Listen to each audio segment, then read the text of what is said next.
Hello kids, Patrick Livingstone of EasyAnimalsToDraw.com, and today we're going to be drawing this animal. The Chow Chow dog. Starting with the circle for the hips, dotting it in lightly to begin with,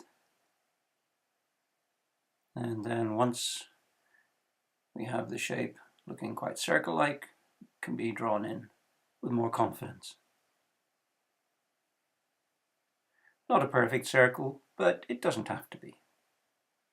It's more important that it's approximately correct and that the size is correct in proportions. Now the circle for those big fluffy shoulders. Notice the size in relation to the circle for the hips and how it almost touches, but not quite, the two circles, just slightly apart. Now the circle for the head overlaps quite a bit onto the circle for the shoulders. Dot it in lightly again.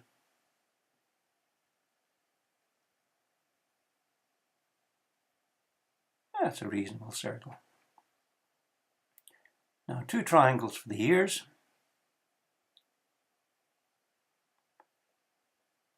And a dividing line across the head, which will be helpful when putting in the eyes. And a second head circle for the muzzle. And we're going to draw two further lines bisecting that circle, which will be very useful when it comes to draw the face. Notice how the lines for the legs, the front legs, are a little bit curved, whereas the lines for the hind legs are a little bit more conventional. And joining up the circle and adding the tail. Now time to do the actual drawing, starting with the farthest eye from the viewer, leaving a tiny little speck of white in it, which gives the illusion that the eye is shiny.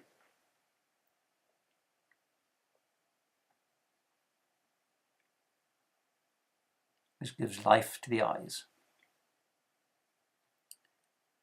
Now just drawing the general shape of the eye and the surrounding area, and some of the interesting folds of fur around the eye. Now onto the nose, the nostrils, quite a largish nose, and now the muzzle and mouth.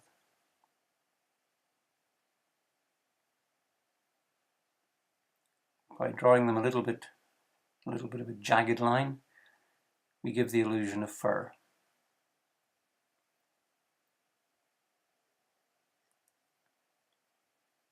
Now his tongue and the soft folds of flesh around the mouth.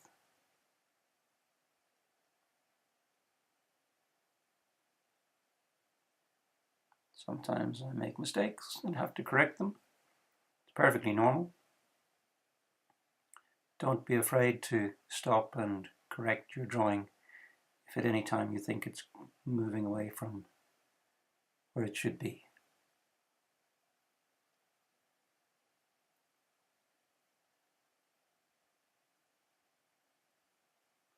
Now you noticed I've changed my pencil from a fine pencil to a medium pencil.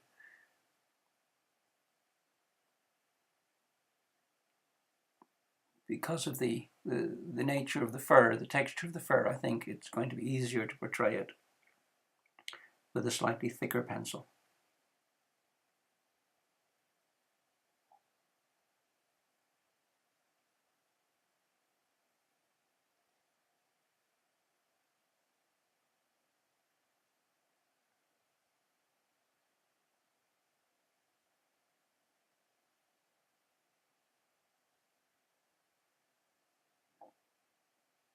indicating the ears just with little dots to indicate how furry they are. Chow Chow has a very thick coat, very attractive dog, very luxurious coat. See, the trick is just to indicate it, little short strokes with gaps in between, to give that sensation, that feeling of thick, luxurious fur. Not much anatomical detail to be seen in the legs because of all the fur. Quite big soft shapes. Even the paws. You can see the claws, but the paws generally look like big fluffy paws, which they are, of course. They're big fluffy paws.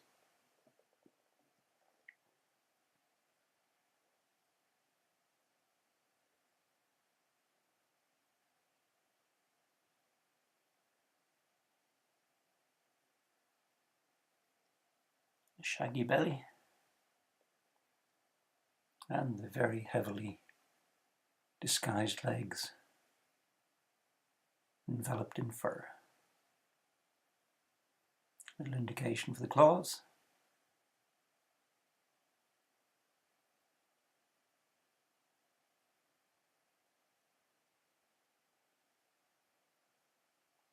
And the same jagged line to indicate the thick coat.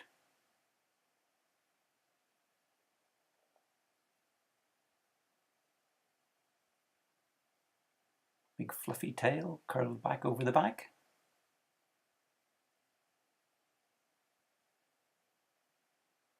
And that looks like it's about it.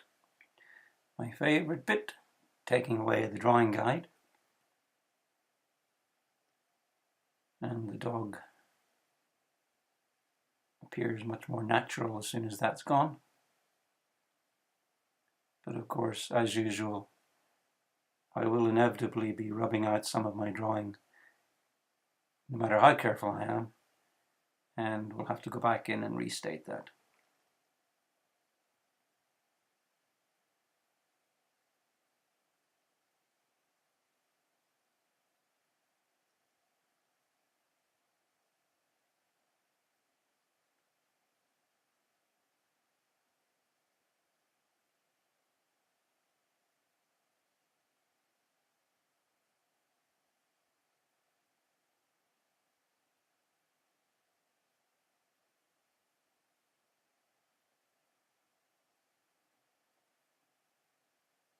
The drawing guide always leaves the drawing looking a little mechanical, and as soon as that's gone, get a much more natural look.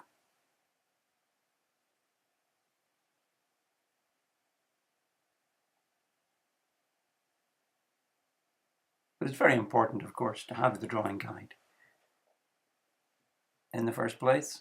Very important indeed, because otherwise you risk having the proportions going all wrong.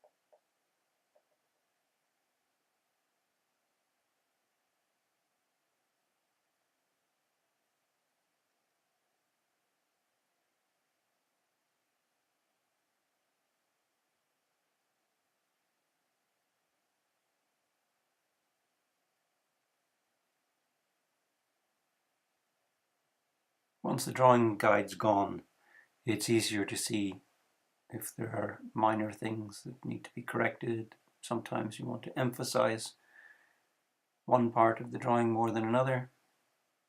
Here we go. We're ready now to do the shading, starting with the nose.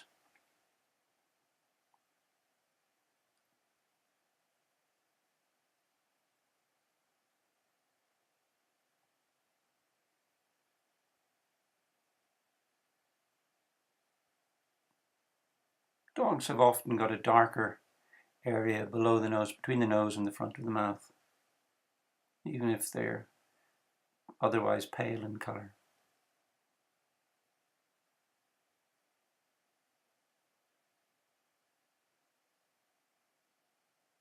I've gone back to my finer pencil at this point.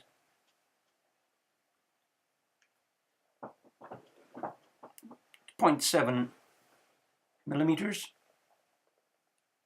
in thickness, the lead.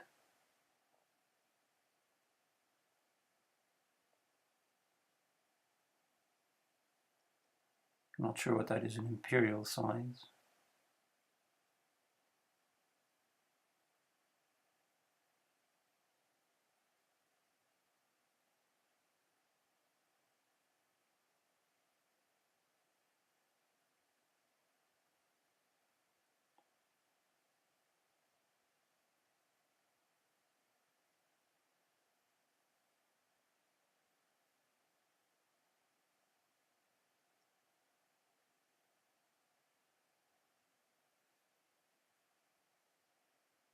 Face is looking a little crazy at the moment.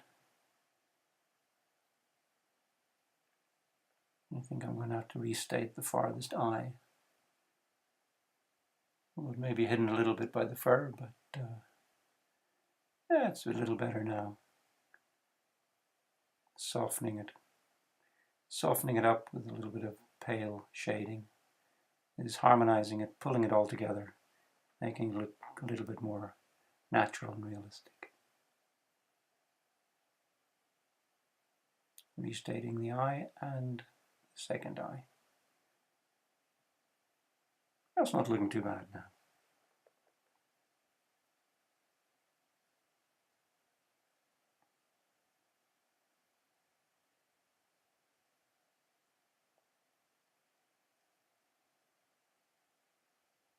Again, remember that this is speeded up twice as fast as I actually did it.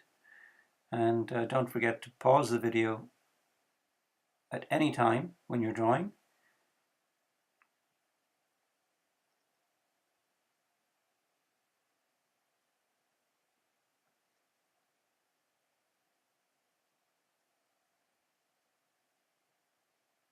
Notice I drew some marks giving an indication of the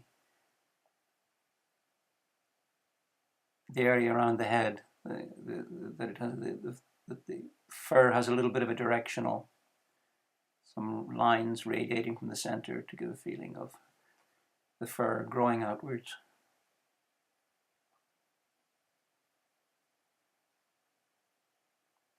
So we have a combination here of the original marks with the heavier pencil, which you can still see, being softened and by the lighter pressure on the thinner pencil that I'm adding in now, pale grey, which is giving a softer effect. And the two kinds of pencil, the combination, is giving quite a reasonably realistic impression of the fluffy, luxurious fur of a Chow Chow.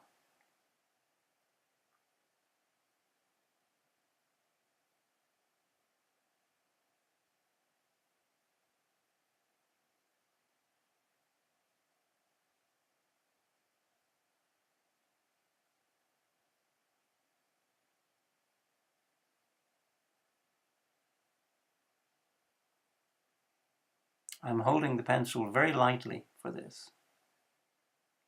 You can practice this yourself.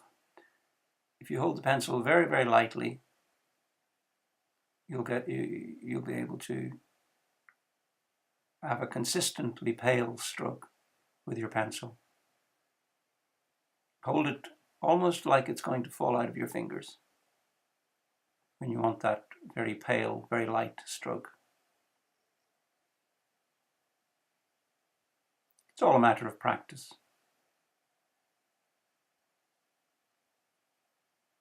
I'm being a little bit more assertive. I can afford to be a little bit more assertive, a little stronger in these tones, because I'm going to be softening them afterwards. As you can see from the finished drawing on the top left, I'm going to be softening them by going over them with much paler, lighter pencil strokes. So I can be a little bit dramatic at this stage. Looks a little artificial at the moment, the back end. Not quite right, but by the time I get, now you see I'm holding the pencil quite lightly and softening it. But I find it easier to draw in the stronger shapes first on the pale paper to make decisions as to where exactly I'm going to have my darker areas, rather than do everything pale grey and then darken areas. You can do either. You can do either technique, but sometimes I think I prefer to start it off with the darker areas and then soften it. Depends very much on the dog. Don't forget, you can go across to easyanimals2draw.com to get a PDF file which will give you the drawing guide you can print out, which will help you to begin your drawing. Well, I think we're almost finished. There we go. If you enjoyed that, don't forget to like and subscribe and smash that bell to get notifications of more videos.